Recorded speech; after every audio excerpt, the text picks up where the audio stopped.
नमस्कार बच्चों, कैसे हैं आप लोग। उम्मीद है कि आप लोग बिल्कुल ठीक होंगे। आज हम एक गणित का बहुत ही इम्पॉर्टेंट टॉपिक लेकर आए हैं जिसका नाम है प्रायिकता। ये आपकी कक्षा 9 में भी है, 10 में भी है, आगे की क्लासेस 11-12 में भी है और किसी भी कंपटीशन एग्ज़ाम में प्रायिकता के प्रश्न आते ही हैं। तो आज प्रायिकता के विषय में थोड़ा सा इंट्रोडक्शन है कि प्रायिकता होती क्या है। तो चलिए स्टार्ट करते हैं। देखिए, प्रायिकता, इसकी परिभाषा यदि पूछी जाए तो ये होगा कि जब किसी घटना के घटित होने की संभावना संख्यात्मक रूप में व्यक्त की जाती है तो उसे प्रायिकता कहते हैं। मतलब जैसे हम किसी घटना के घटने की संभावना व्यक्त करते हैं, जैसे मान लीजिए इंडिया और ऑस्ट्रेलिया का क्रिकेट मैच हो रहा है, तो उसमें यदि संभावना व्यक्त की जाए कि इंडिया के जीतने की संभावना कितनी है, ऑस्ट्रेलिया की जीतने की संभावना कितनी है, तो यदि इसको संख्या के रूप में प्रदर्शित कर दिया जाए, मान लीजिए कि दोनों के जीतने की संभावना 50% है या एक टीम के जीतने की संभावना 90% है, दूसरे के जीतने की संभावना 10% है, तो इसी संख्यात्मक रूप में जब ये संभावना को व्यक्त किया जाता है तो उसे प्रायिकता कहते हैं। प्रायिकता का मतलब होता है संभावना व्यक्त करना। जैसे आज बारिश होगी कि नहीं, इसकी कितनी प्रायिकता है, तो इसको भी हम संख्यात्मक रूप से व्यक्त कर सकते हैं कि 50% संभावना है कि बारिश होगी।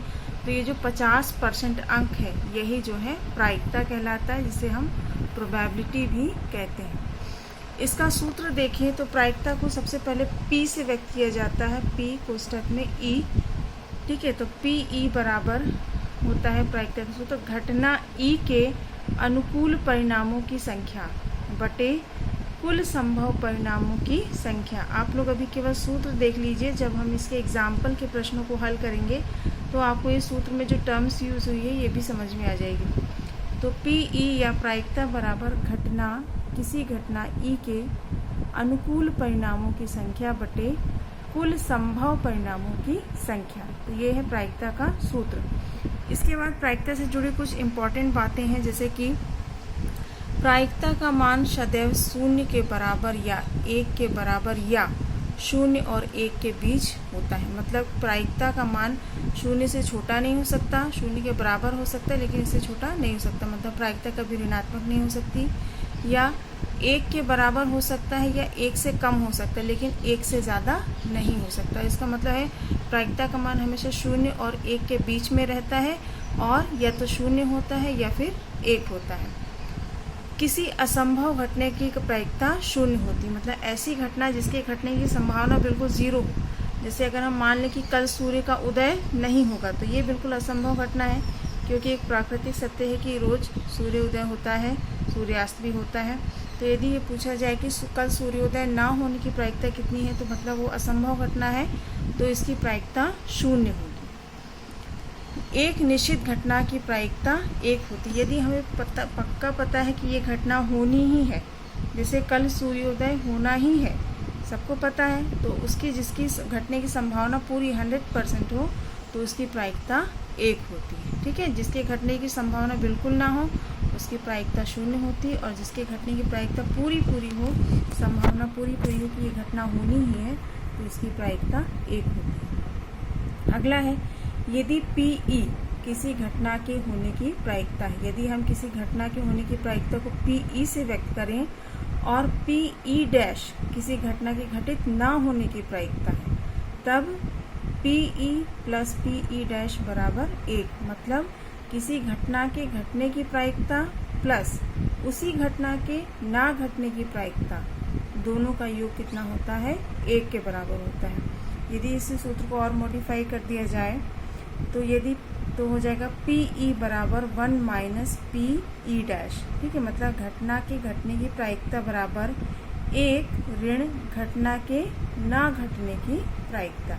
मान लीजिए हमें किसी घटना के ना घटने की प्रायिकता पता है कि ये इतनी संभावना है कि घटना नहीं घटेगी, तो हम उस घटना के घटने की प्रायिकता भी ज्ञात कर सकते हैं। इसी तरह PE' मतलब किसी घटना के ना होने की प्रायिकता बराबर 1 ऋण PE, मतलब 1 माइनस उस घटना के घटने की प्रायिकता। ये दोनों सूत्र इसी सूत्र से उत्पन्न हुए। एग्जाम्पल देखा जाए यदि एक सिक्के को उछाला जाता है तो चित्त आने की प्रायिकता क्या होगी। हमारे पास एक सिक्का है, हमें पता है कि सिक्के में दो पहलू होते हैं, एक होता है चित्त और एक दूसरी तरफ होता है पट। यदि एक सिक्के को उछाला जाए, मतलब क्रिकेट में टॉस हो रहा है, तो उसमें चित्त आएगा, इसकी कितनी प्रायिकता होगी। तो देखिए इसको किस तरह से हल करेंगे।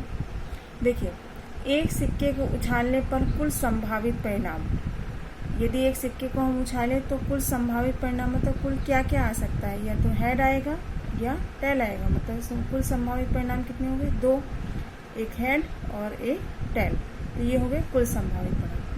अतः संभावित परिणामों की कुल संख्या कितनी हो गई, दो, एक, दो, ये हो गया दो।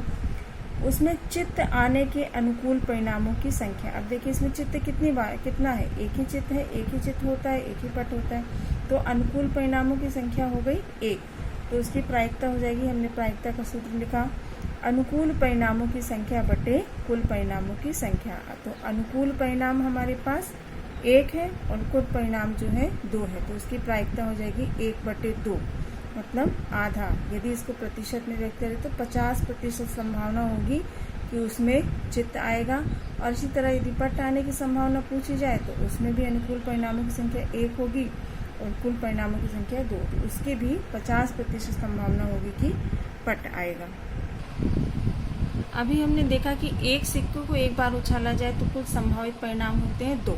अब देखिए, यदि दो सिक्कों को एक साथ उछाला जाए, हमारे पास दो सिक्के हैं और दोनों को हम उछालते हैं, तो कुल संभव परिणाम कितने हुए। या तो दोनों सिक्कों पे चित्त आएगा, उसको हम एच मतलब हेड हेड, या तो दोनों सिक्कों पे हेड आएगा, या दोनों ही सिक्कों पे पट आएगा मतलब टेल आएगा तो टी टी, या एक सिक्के पर हेड आएगा और एक पे टेल आएगा, या पहले सिक्के पे टेल आएगा दूसरे पे हेड आएगा। तो कुल ये 4 संभव परिणाम हो सकते हैं अगर दो सिक्कों को एक साथ। इसको 8 नहीं मानेंगे क्योंकि हम दो को एक साथ उछाल रहे हैं, तो दो के पेयर को एक मानेंगे। Head head, tail tail, head tail और टेल हेड। तो कुल संभावित परिणाम कितने हो गए, 4। और जब 3 सिक्कों को एक साथ उछाला जाए तो कुल संभावित परिणाम क्या होंगे।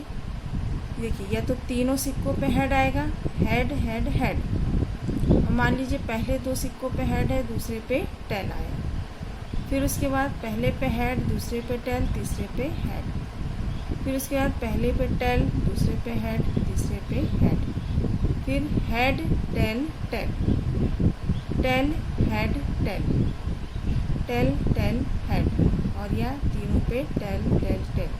आप इसको लिखकर देख लीजिएगा, ये केवल टोटल 8 परिणाम होते हैं। मतलब 3 सिक्कों को यदि एक साथ उछाला जाए तो कुल 8 परिणाम आने की संभावना होती है, जो कि इस तरह है। तो इसमें कुल परिणामों, संभव परिणामों की संख्या कितनी हो गई, 8। तो यदि आपको एक सिक्के, दो सिक्के और 3 सिक्के उछालने पर कुल संभव परिणामों की संख्या यदि आपको याद है तो आपको ये सब लिखने में भी परेशानी नहीं होगी और सवाल भी आसानी से हल होगा। तो एक सिक्के को एक बार उछालने पर कुल संभव परिणाम थे 2, दो सिक्कों को एक साथ उछालने पर कुल संभव परिणामों की संख्या 4 आई थी, और जब 3 सिक्कों को एक साथ उछाला गया तो कुल संभव परिणामों की संख्या 8 है। अब इसके एग्जाम्पल देखें, जैसे कि यदि 2 सिक्के एक साथ उछाले जाते हैं तो निम्न घटनाओं की प्रायिकता होगी। जैसे पहला है दोनों चित्त प्राप्त हो, मतलब 2 सिक्के हैं हमारे पास, दोनों को एक साथ उछालते हैं तो उसकी कितनी संभावना है कि दोनों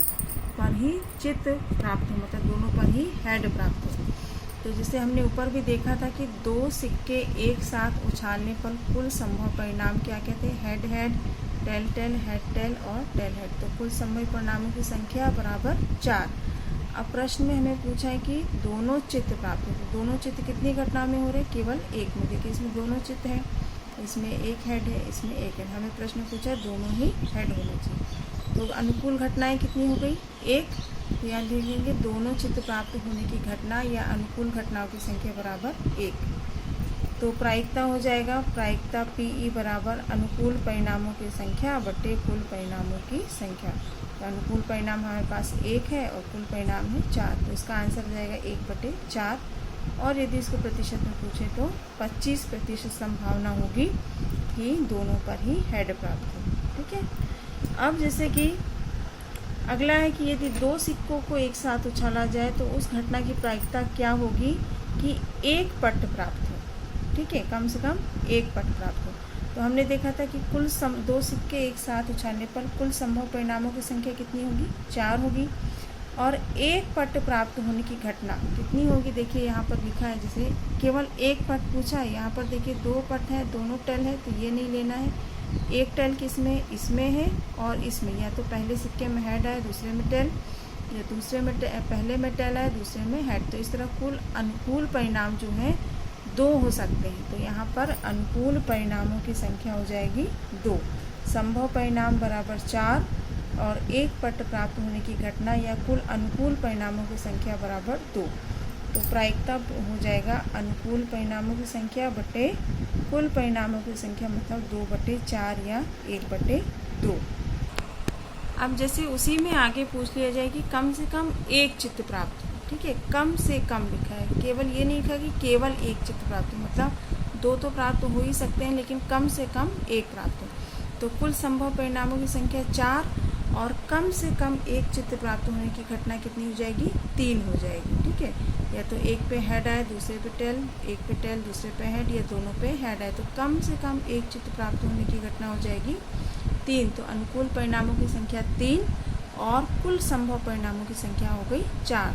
तो हमारे पास प्रायिकता आ जाएगी 3/4, ठीक है। अब देखिए, यदि अभी हमने 2 सिक्कों वाला प्रश्न किया कि 2 सिक्कों को एक साथ उछाला जाए। अब यदि 3 सिक्कों को एक साथ उछाला गया हो तो ठीक 2 बार चित्त आने की प्रायिकता क्या होगी, ठीक है। 3 सिक्के हैं, उनको एक साथ उछाला गया, तो ऐसी प्रायिकता ज्ञात करना है कि कम से कम तो केवल 2 चित्त प्राप्त हो, मतलब 2 सिक्कों पे चित्त हो और एक पे टेल हो, पट हो, ठीक है। तो हमने पढ़ा था कि 3 सिक्कों को एक साथ उछालने पर कुल संभावित परिणाम कितने थे, 8 होते थे। और कौन कौन से, ये head head head, head head tail, head tail head, tail head head, head tail tail, tail head tail, tail tail head और टेल टेल टेल। अब देखो प्रश्न में हमें क्या पूछा है, ठीक 2 बार चित्त आने की प्रायिकता। तो इसमें देखिए 2 बार चित्त किसमें, इसमें 3 बार है, तो ये नहीं हो सकता। ये हो गया 1 2 3 3, इस तरह की 3 अनुकूल घटनाएं हैं कि 2 बार चित्त प्राप्त हो रहा है। तो हम लिखेंगे कुल संभावित परिणामों की संख्या बराबर 8 और अनुकूल परिणामों की संख्या बराबर 3। तो हमारी प्रायिकता हो जाएगी अनुकूल परिणामों की संख्या बराबर बटे कुल परिणामों की संख्या बराबर 3/8।